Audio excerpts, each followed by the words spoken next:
Thanks for joining us for CBN's On the Home Front, where we highlight what the men and women of America's military do to defend our country.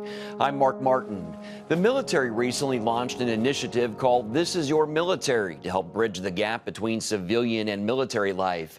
Using the hashtag #KnowYourMil on social media, the DoD wants to give you a first-hand look at the people wearing the uniform. There are many misconceptions about military life floating around, and this new campaign wants to clear some of them up. For much of the military, the attacks of September 11th, 2001 drastically changed their way of defending the country. For the North American Aerospace Defense Command, that meant looking for threats not only outside the borders of the U.S. and Canada, but now also from within. We were in Cheyenne Mountain, and we actually heard one or two events that were occurring, and we heard initially that there was a small aviation airplane that hit one of the towers in New York City. Hey, this does not look like a general aviation kind of attack. And then again, we saw in real time the second aircraft hit the second tower, and we knew that it was not just a normal day, if you will. It wasn't just a normal general aviation episode. I think prior to 9/11, we really focused on that external threat, really going back to the roots of NORAD against the Soviet Union and a threat that potentially could be threatening both the U.S. and Canada externally. 9/11 showed us that we also need to be looking at that threat that could come from us internally. At that particular time, we only had 7 locations that had fighters on alert.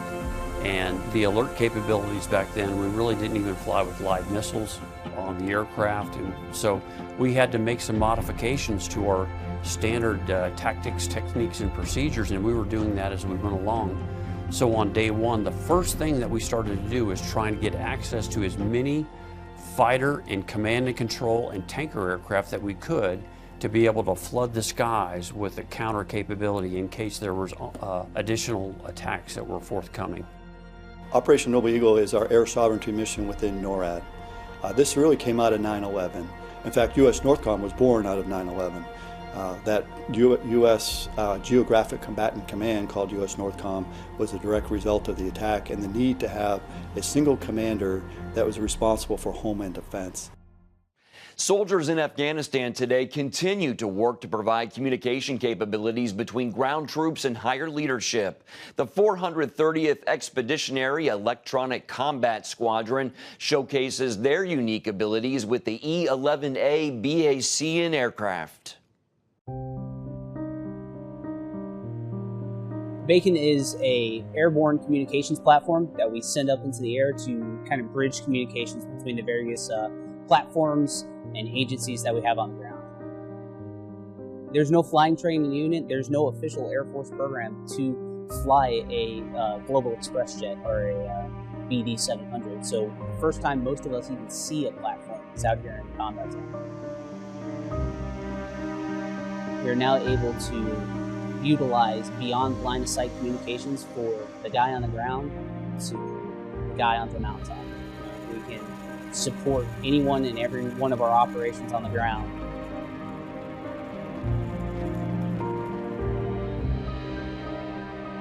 I'm the day battle NCO for the JDOC that runs all the force protection and GDA operations for here on CAF. So running operations, doing battle tracking, talking to the guys on the ground, the guys out on missions, doing that stuff. So we'll use them for when our guys are doing certain operations, they're like 20K away. There's no chance we're going to get in comms with them. So we call Bacon, put in a request for them, get them on station, and they put in our frequencies in the radios. They set up our voice bridges to our phones. So I mean, it just adds to the confidence level for sure.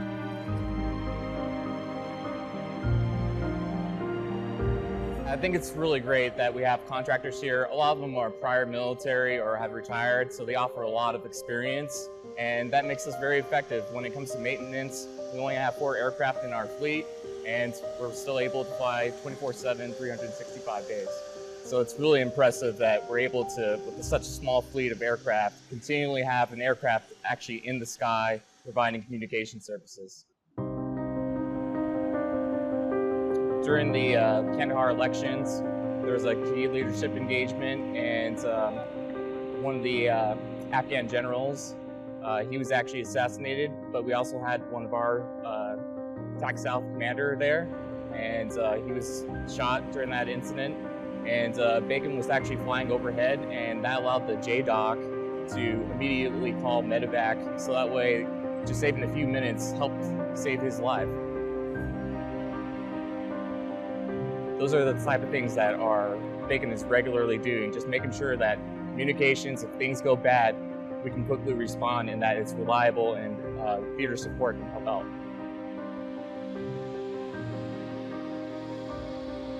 It's great because of the mission that we do, the impact that we have on the people on the ground, and every time that they come to us and thank us for, you know, providing that life support, communication, relay. It's great to be able to get that feedback and be able to know that you're doing something that's impacting real lives. Efforts for international relations across all countries also stepped up. Every year, U.S. soldiers and service members from various European countries like Germany, Austria, Finland, and the Czech Republic take part in an annual International Combat Lifesavers course in Germany. Their goals include enhancing readiness and camaraderie among the U.S. Army Europe and its allies and partners.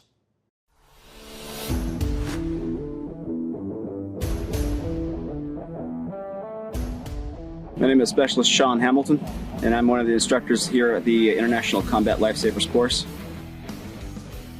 This is a 4-day course involving concepts in TCCC, Tactical Combat Casualty Care.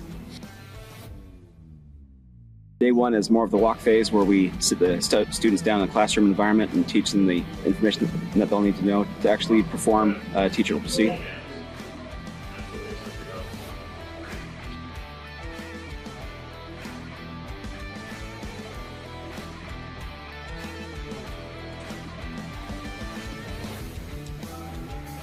Day 2 will teach them basics in airway, how to insert a needle chest decompression, how to maintain a casualty's airway. We go through the whole march process, how to stop major bleeding, sustain airway, how to assess a casualty's respirations rate, check circulation and prevent hypothermia, and how to carry a casualty from the point of injury to point of treatment to the point of evacuation.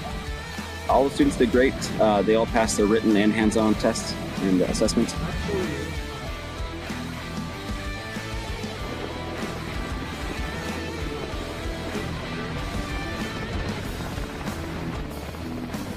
I believe this is the first time in 2 years that we've actually had aviation support. They did a quick class out on the airfield on how to approach the helicopter, both with and without casualties, how to load them up, and how to communicate between themselves and the flight crew on when it's okay to approach the helicopter and from what angles that they need to approach from.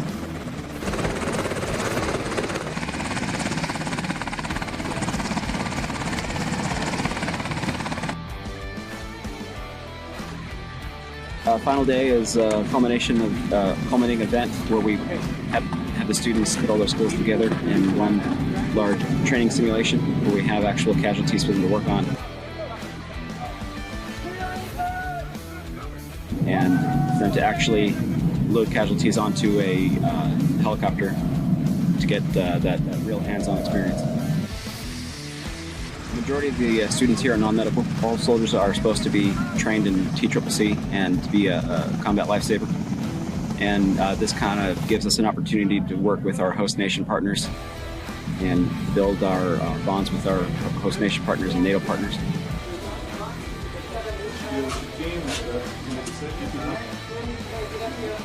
Okay, I think that's good.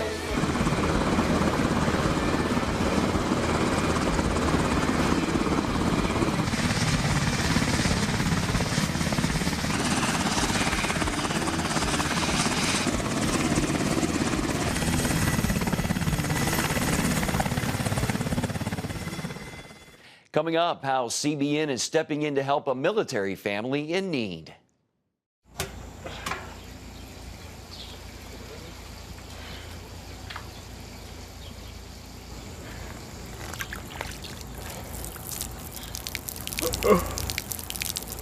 Life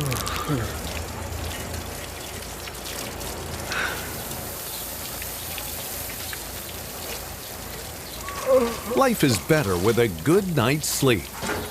Get your free DVD or booklet of Protect Your Sleep as the world watches from the outside. It's a big diplomatic tug of war here in the Middle East. Go inside the story with Jerusalem Dateline. Israeli archaeologists are talking about a discovery that could change the thinking about the Temple Mount. Join CBN Jerusalem Bureau Chief Chris Mitchell and get the biblical perspective on the events shaping the world. What starts in Israel then ends up going to other places. Watch Jerusalem Dateline Friday night at 9:30 on the CBN News Channel.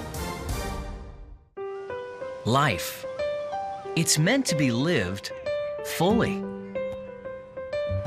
Jesus said it. I came to give you life. Life to the fullest. Life in your family. Life in your finances. Life in your body, mind, and spirit. Life in your everyday.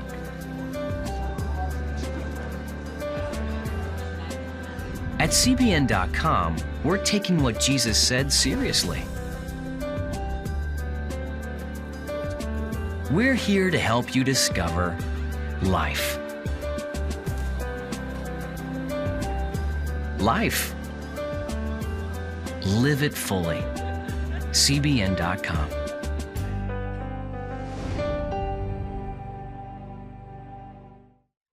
CBN News, no filter, 24/7 news. Through the lens of faith, from natural disasters to breaking news in the Holy Land. We have access to stars in entertainment and to top newsmakers. We are fighting for your freedoms. CBN News, because truth matters. Become a CBN News member today. Welcome back. CBN honors the men and women in our military with an initiative called Helping the Home Front. It partners with churches across the country to meet the needs of their military families, from repairing homes to providing financial support to wiping out medical bills for wounded veterans. Marcus is a father of 3. He's also a Marine who is facing a long deployment. He wanted his wife and children to be near family while he was away. They were about to go into debt, though, to make that happen.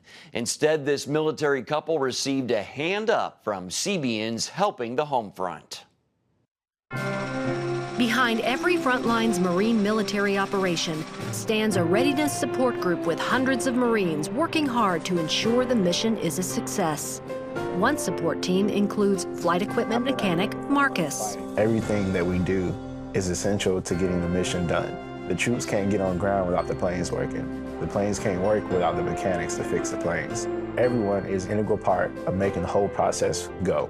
When he's away, Marcus relies on his wife OSHA to take care of their son Xavier and their twins, Marcus III and Maya. My wife does an excellent job. She's my backbone in so many ways. OSHA relies on her faith in God to give her the strength to get through the long months when he's away. As long as I stay close to the Lord, I know He will see me through anything. Without Him, I would not be able to get through our first deployment.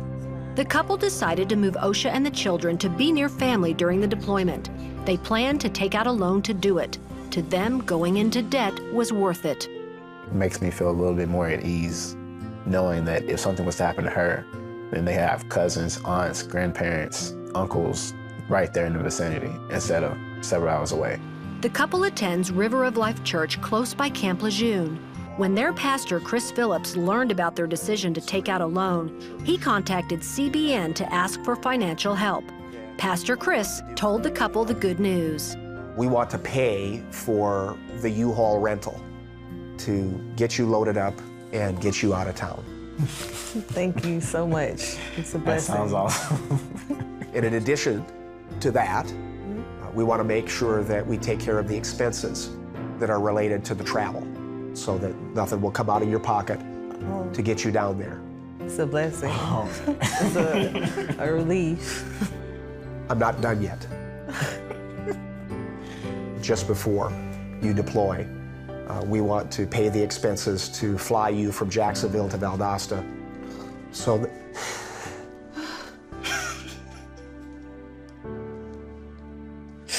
you'll be able to see your family one last time before you're separated for months. Thank you so much. OSHA can now get through the deployment without worrying about debt. I am so grateful that CBN has this program to show the military that you support them and you understand and that you can help them out as well. It just means so much. Up next, how one Navy lieutenant has dedicated his life to making his family back in Nigeria proud. On October 1st, 1961, history was made when a tiny station began transmitting the first signals of the Christian Broadcasting Network. CBN, the Christian Broadcasting Network. And now, a new era has begun with the all-new CBN News Channel. Just moments ago, the Iron Dome intercepted an incoming rocket right on the Gaza border. In ministering in this area, spiritual warfare is definitely involved. A 24/7 news network, bringing you the news you want from a source you can trust. In Kenya, 40% of the medical services are actually provided by these Christian hospitals. Let's talk about the economy. Believers here are joining together to win people to Jesus Christ. All your favorite shows now in one place. Go to cbnnewschannel.com to find out how to get the CBN News Channel on your TV all day, every day. CBN News.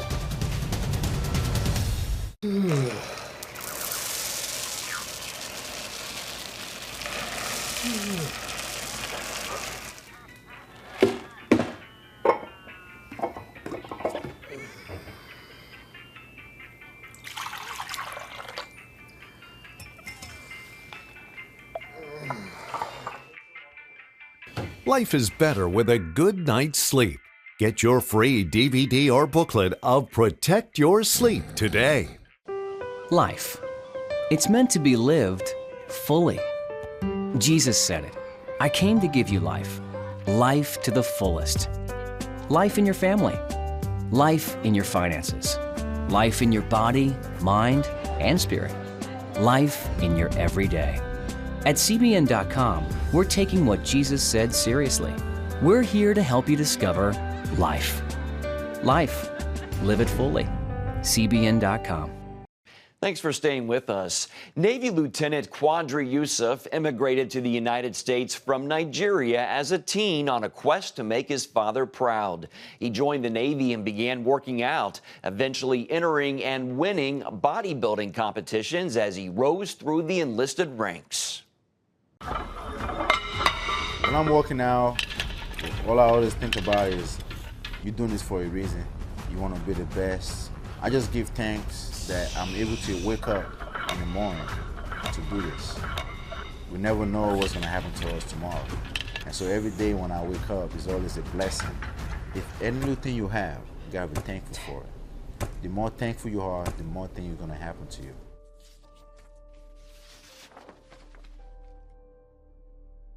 I'm originally from Nigeria. I was raised by a single father. My dad, he has one of his best friends. He left to come to the United States. He was going to bring my father to the United States. And my father was like, instead of taking me, can you take my first son? I remember when I was leaving, my father asked me, look in my face, he said, you know what? And I want you to go out there and make us proud. And since I left that country, when I came to this country, I always remember that when my dad always tell me to make him proud. Everything I do, I always try to do to the best of my ability because I want to make my father proud. When I joined the military and I sent a picture to my dad, and my dad was crying. I said, Dad, why are you crying? He said, son, you're in the United States Navy, the biggest, strongest Navy in the world. Being in the military, you know, gave me that discipline. You know, I kind of use the same discipline on my job. I put in the same when I'm in the gym. You know, in the Navy, we follow protocol, we follow procedures, and I've used that to my, you know, in the gym. When I lift, I have to feel it. You never know what your body can do until you do it. And it's about consistency. And after a while, you're gonna say, wow, I just did that. You know, those are the feelings I gain every time when I go in the gym. There's no other feelings when I go to my competition, because they announce all the competitors. They will announce my name. The next competitor is Shehu Yusuf, United States Navy.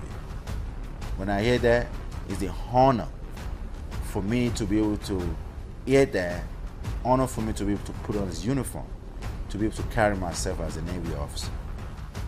When people see me, especially when I did my first competition, people say, you know what, if he can do it, I can do it too. Look at me today, a kid from Africa. I came here with nothing. And I saw the opportunity. I said, I need to grab it. Nobody can stop you if you believe in yourself. Every time when I get on 1MC, everybody on the ship knows. I always finish my phrase, as always, God bless America. When I look at my life, everything I have, this country gave it to me. This Navy gave it to me. Where's the better way to give back? It's by me to serve this country to the best of my ability. That's why every day I wake up, when I put on this uniform, it's not just making my father proud. You know, I want to leave the Navy. I want people to remember, oh, we used to have a Captain Yusuf. He's one of the most dedicated officer, sailor you ever seen. Those are legacy I want to leave. I'm proud to serve the United States Navy. Don't go anywhere. We'll be back right after this.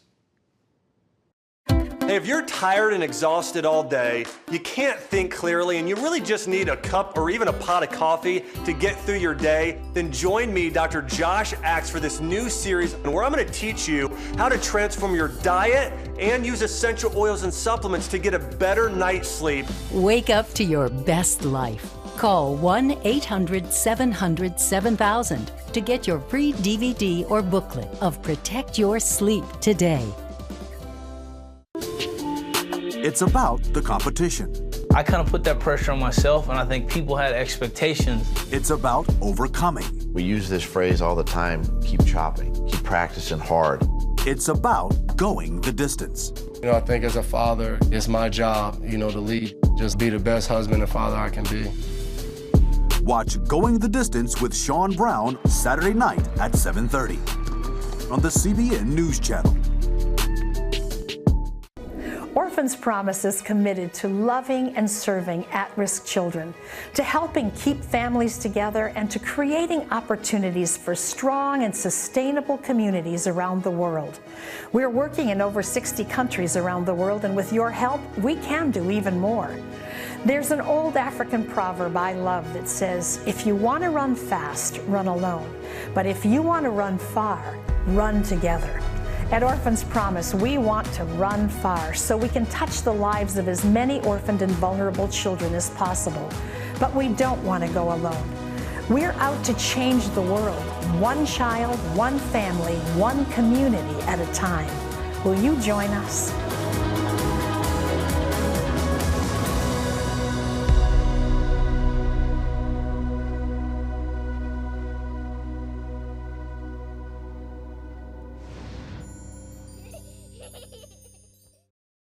Sergeant Dustin McGraw loved the military since he was a little boy and knew one day he wanted to join.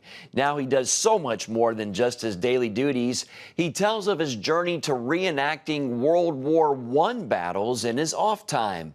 The discipline, traditions, and training of World War I doughboys helped shape the modern Army into what it is today. My family loved watching, well, my dad loved watching war movies. Him and I would always just sit on the couch, watch Saving Private Ryan, Band of Brothers, the whole way through, and just obsess over it, and like, oh, wow. And as a young kid, I was just getting so excited about World War II and the whole allure of being a paratrooper. The day came when I actually did join the Army, and I set a set of goals for myself. I wanted to become a paratrooper, and I wanted to go to the 101st. I went to Airborne school right after basic, got sent to Italy, and in Italy I was exposed to the culture of the old world and World War I, so that further heightened my interest in World War I, putting World War II aside. Started with a helmet, then a set of web gear and a uniform just so I could piece it all together and kind of get an idea of what it would have been like to be in World War I as an American doughboy.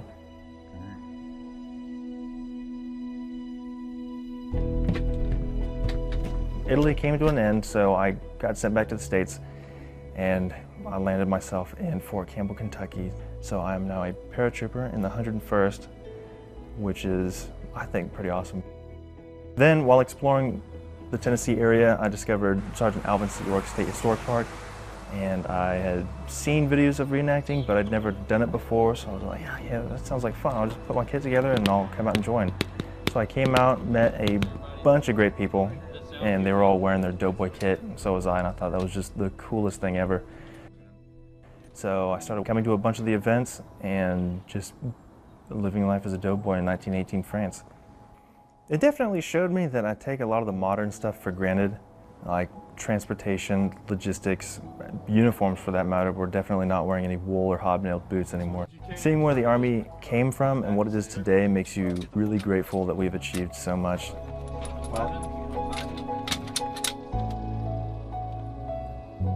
Military discipline definitely plays a part in being a good reenactor. You're not going to portray a soldier in World War I with an unshaven face or just no military bearing at all. So being an active duty soldier definitely helps to achieve a proper World War I or just reenacting in general impression. And it also works both ways too, because you do this, you look at the old school drill and ceremony, and then you see how it correlates and forms modern drill and ceremony, and especially like aid station medical practices and stuff like that. I think each of them play a part in making the other one better.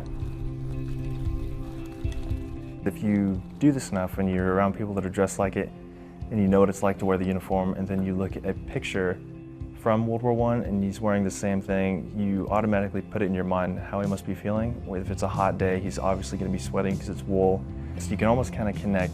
When I was a little kid seeing little images of doughboys, I would just think, oh, look at that.